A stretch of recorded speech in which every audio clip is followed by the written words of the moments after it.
Hi, welcome back to the studio. I'm Christine. I'm a muralist living in the Ozarks and I specialize in murals. But you may know me from this YouTube channel where I'm building out my own private art studio. Some studio updates. I really thought I was gonna get up early and come down here and record before it got too hot. I'm sweating like crazy. When I signed the lease back in October, I knew that it didn't have normal heat and AC, and I was like, that's a problem for future me. And it's already summer now. Like, time has flown by. I got a few quotes from HVAC companies to install a mini split, and it was outrageous. I was like, I'm getting scammed. So I got a few more quotes and yikes, $8,000 to $10,000 was the estimates for installing a mini split. The cost of labor is going up like crazy. The actual units are not that expensive. They're only a few $1,000s, but labor costs a lot. My supplies for my jobs doesn't cost a lot, but my labor does. I get it. I thought I was just gonna have to bite the bullet on that, which is sad because I don't even own this place. But thankfully with the mini split, if I ever move out, I can take it with me and install it in something that I actually own. My brothers are helping install the mini split this weekend and I couldn't be more happy.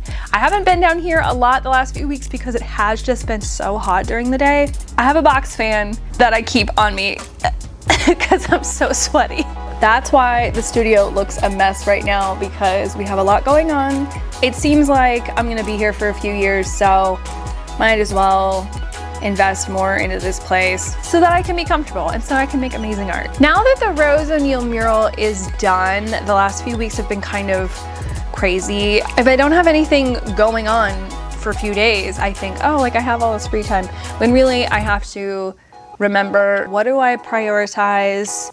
What should I be doing? It's hard to balance researching, drawing, documenting, social media, checking emails. Being self-employed, you have to do everything, and it's difficult to keep track of, what am I even supposed to be doing?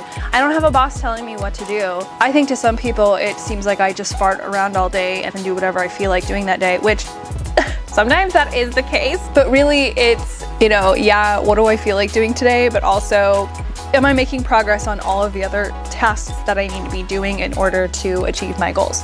So a couple things that I have been doing is not only do I write down my goals and what I need to be doing with those goals in my phone, but I also have them in my notebook, and I thought I should write them down on my wall so that when I come in here, I don't immediately get distracted with all of the fun things that I, could be doing and looking at what I need to do within the next few months to accomplish my goals so that I don't procrastinate, so that I don't stress out when making deadlines. With doing murals, it's pretty set forward. I know how long things take me. I know when I'm gonna start the mural, when I'm gonna finish the mural, but when it comes to doing personal work and applying for shows, I'm not working for a client. I'm working for myself. I'm thinking about my work and, where I'm gonna be at decades from now. Sometimes it's hard to think about prioritizing my personal artwork when in the end, I wanna be known for my work and not necessarily for murals. And while I love doing murals, I don't feel like it's going to define me as an artist when I'm in my 60s. So I've categorized my goals for the summer. I have what I need to read, what I want to research, what I want to make videos about, works for my solo shows, and then something fun on the side. So something fun I've been working on is clay. I have never really played with clay before. It's something that I felt like I had to know a lot about before I even get my hands on it, but that's not what it's about. You really have to just get your hands in there and learn by doing. There's a local potter in town who does great work, and I sent him a picture of this artist work asking if he could make something similar. Bookends are so expensive, and I really want to support this artist, but $300 for bookends is kind of insane. So I was like, I'll commission him to do it. And he said, why don't you just come to my pottery studio and make them yourself? Okay. As if I don't already have my hands in so many things. Yeah, sure. Let me just start another hobby while I'm at it. And so this idea for these bookends, I love, but I really want, you know, I'm not gonna copy this artist. I want to make it my own. So what I did is piggyback off of something that I've done before, which is my silhouette, my profile. Obviously we're going with primary colors, so I played around with like size and template. I asked, you know, how much shrinkage are we getting? How big should I make these bookends? How do I even, you know, make them? I was just so worried that I wouldn't know what I was doing. So I asked a couple of my friends who played with clay before and just kind of asked like, what should I be expecting? I'm an anxious person, and so I want to have as much planned out as I possibly can before I even start. I don't know, that's just like how I am. There's really only so much research you can do before you just need to try. But you know, we artists, we can't like jump into something and like be bad at it first thing. Like we have to be perfect. I don't want to spend years of my life developing a skill to get good at it. I want to be perfect on the first try. So I made a template, I showed up to the pottery studio. He already had the clay ready for me.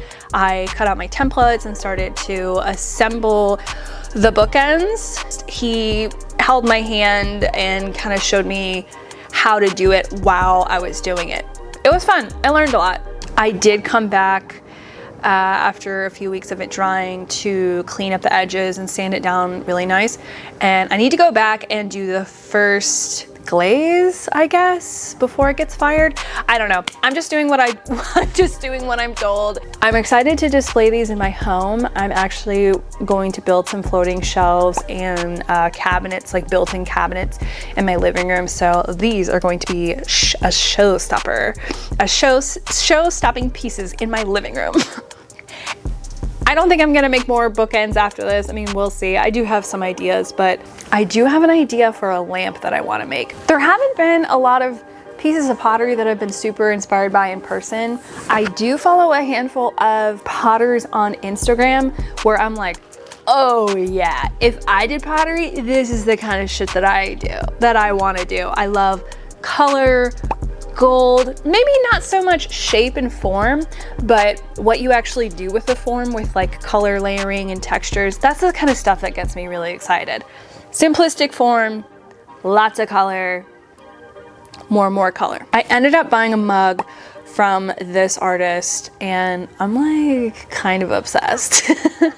It's a good mug. I clean it every day. I want to use it every day with my coffee. Now that I've played with clay, I understand why mugs and bowls cost so much money, because it is like such a labor of love and you are working on a piece for months at a time. It's a lot like painting. You know, sometimes I can get a painting done in a week. Other times it literally does take me months of, you know, developing an idea, waiting, you know, especially with oil paint, waiting for it to dry. Much respect to you potters out there. We love it, and I'm excited to learn more. So hopefully I'll be done with those bookends by the next video.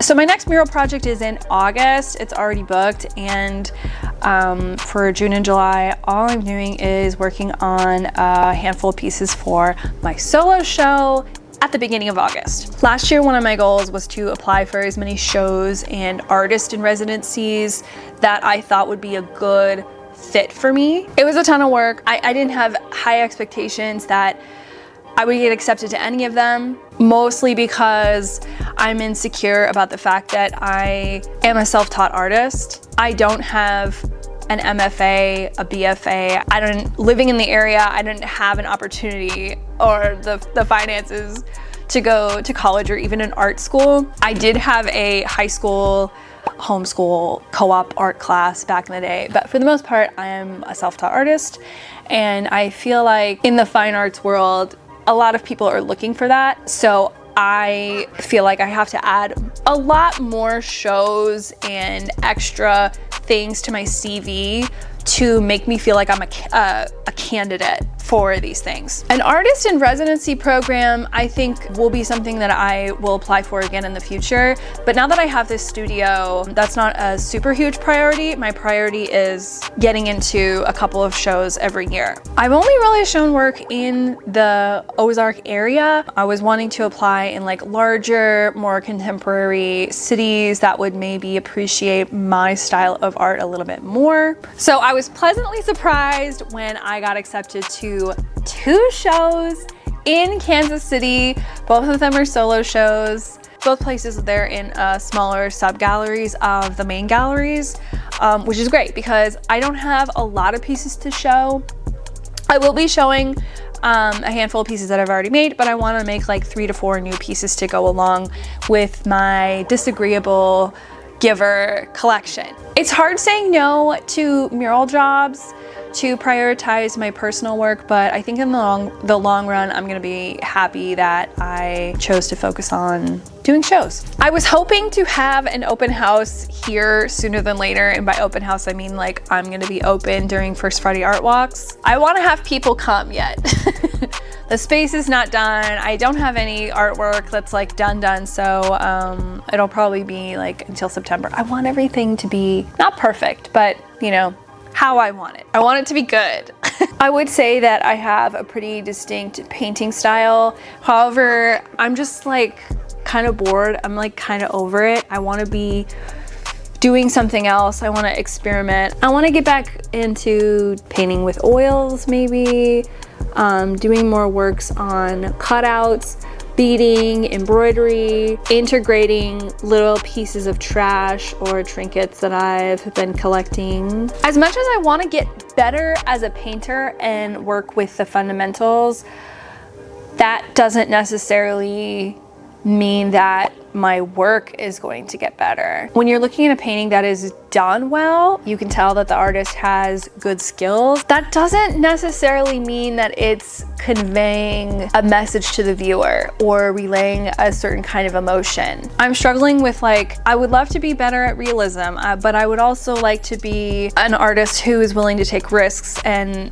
make work that is not necessarily aesthetically pleasing, but trying to convey a deeper meaning. I'm sure if I went to art school, I could explain how I feel in better words, but I don't know. Hopefully you artists get what I'm saying. So I was talking to my older brother about my idea for adding more track lighting to the painting wall, and he was like, oh yeah, I can totally come down and help you with that. So he came down the other day. I sketched an idea of like what I think would work, but again, like I don't know what's realistic. We made it out of metal pipe, which is pretty heavy. We weren't sure if it was going to hold up, but it did. It's not sagging. I did have to go to Menards like 4 or 5 times to buy more parts, but hey, it is what it is. I had researched the best kind of lighting I should get for painting. I do have some natural light in here, but I wanted to recreate artificially light that is similar to natural daylight because I think work looks the best in daylight. What I did is I bought daylight bulbs. Now, typically, I feel like the average person would not want a daylight bulb in their house because it is more on the blue side. So there's like the temperature range. It's like 3000 K or Kelvin is what you would want in your home. It's more warm, it's more calm, and 5,000 to 6,000 Kelvin is more blue. It is similar to what it would be like working outdoors, which is what I want. If the colors were too warm in here, it would be more difficult to see your work represented in the best light. I'm really impressed. I think it turned out super good, and we connected it to my home assistant, so all I do is I come in and I push a button and it turns on. Easy peasy. You don't need an electrician to put in new lighting into your studio. You can do it yourself. I was gifted a 5x5 canvas from a friend of mine. The cool thing about my new studio is that it's only a short walk from my old studio. It's a huge canvas. It's not gonna fit in my car. I've been avoiding buying larger canvases than like 40 inches wide because I drive an Outback and it just won't fit in my car. And it's a pain in the ass to strap it to the top or to put it on a trailer. I just don't wanna deal with that. But this canvas was only 20 bucks, so I couldn't pass it up. So I walked it over. I did a couple of coats of gesso on it and painted it the pink ground color that I like, and it's just gonna sit here until I have an idea for it. But I don't think I'm gonna start a painting this big for a while. I want it to be really special, maybe a self-portrait. Editing videos for YouTube the last year has been a challenge. I've only ever worked on a laptop. My computer could just not keep up with these like very simple edits that I want to make. So my husband proposed building me a new desktop, and now I have 66 gigs of RAM. I feel like a real YouTuber now. It's so insanely fast. I am excited. Look at my setup. Look at how cute it is. I love it so much. Well, I think I'm gonna wrap it up there. I'm gonna save some of the other stuff I've been working on for the next video. If you haven't already subscribed, please do like and comment and do all that stuff. It really helps encourage me to keep making these videos. It is very time consuming, so any help that you can give me would be greatly appreciated. And yeah, stay tuned for more updates and art. Bye!